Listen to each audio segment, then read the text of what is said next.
Alors, les chanteurs d'oiseaux, c'est un duo. Un duo qui a une trentaine d'années maintenant.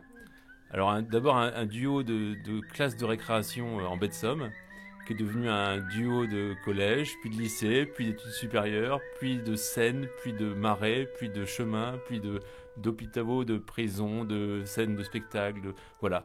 C'est une histoire incroyable entre deux petits garçons qui apprennent dans leur enfance à imiter le chant des oiseaux. C'est une vie en fait, c'est une vie entière passée dans la nature à écouter et c'est surtout une passion. On a la baie de Somme qui est dans le nord, on a la baie d'Authie, on a des estuaires, on a la mer qui rencontre la terre, c'est aussi pour ça.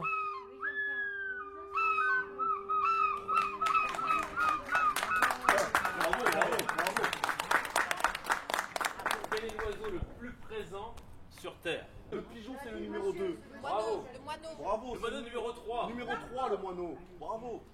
L'hirondelle. Le corbeau. Le numéro 4. Les corvidés numéro 4. Corvidé 3. C'est pas mal, hein. C'est pas mal, hein. L'hirondelle. Comment? L'hirondelle. L'hirondelle, non. Non, hélas, il y en a de moins en moins. Oui, Elle est bien loin. C'est pas la plus présente sur Terre. La poule. La poule. Du coup, quand on entend un oiseau, ou quand on imite, ou quand on rentre même en interaction avec un oiseau, le temps n'existe plus. C'est un autre temps qui est créé. 1h30 de parler avec un oiseau, ça paraît fou, mais c'est possible.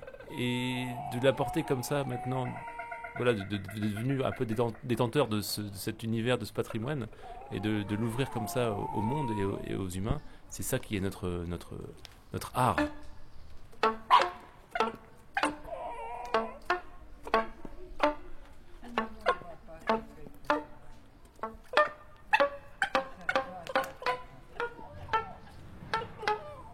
L'interaction entre nous et puis ce qui peut se passer dans un institut, en tout cas médical, hospitalier, un EHPAD, c'est-à-dire que leur ramener une mémoire qu'on a nous en fait aussi, c'est-à-dire que on est presque un témoignage de ces oiseaux.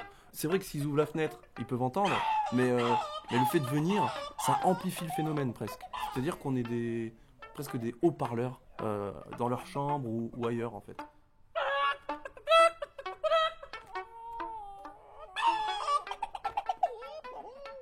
Puis siffler, c'est être heureux aussi. Enfin, ça me fait penser à siffler. C'est vrai que tu penses au sifflet du garde champêtre enfin voilà, de la personne qui va siffler un air. C'est vrai que c'est heureux. C'est quelque chose de gai. On a envie d'être dehors. C'est printanier. Et puis ça appelle l'autre, c'est-à-dire que quand on siffle, aussi. les gens nous regardent. D'un seul coup, il y a une espèce d'échange, un sourire, un regard, quelque chose d'indescriptible. Hein. Et bien, le chant d'oiseau, ou le sifflement ou la petite mélodie fait que d'un seul coup, les hommes sont plus proches et se connectent.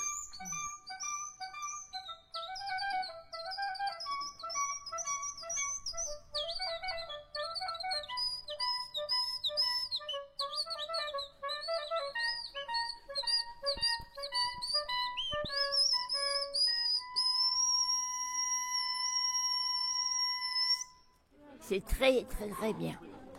C'est magnifique. C'est même incroyable. J'ai apprécié énormément. Les oiseaux, pour moi, c'est le bonheur. On les voit, ils se débrouillent pour voler, même dans le vent, alors que nous, des fois, on peut même pas marcher. Moi, les oiseaux, ça m'évoque la nature.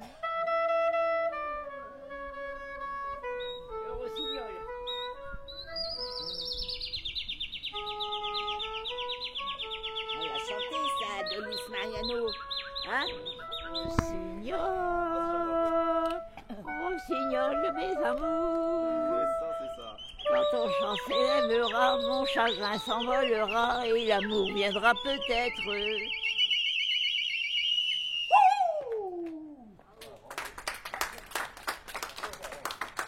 Super rossignol.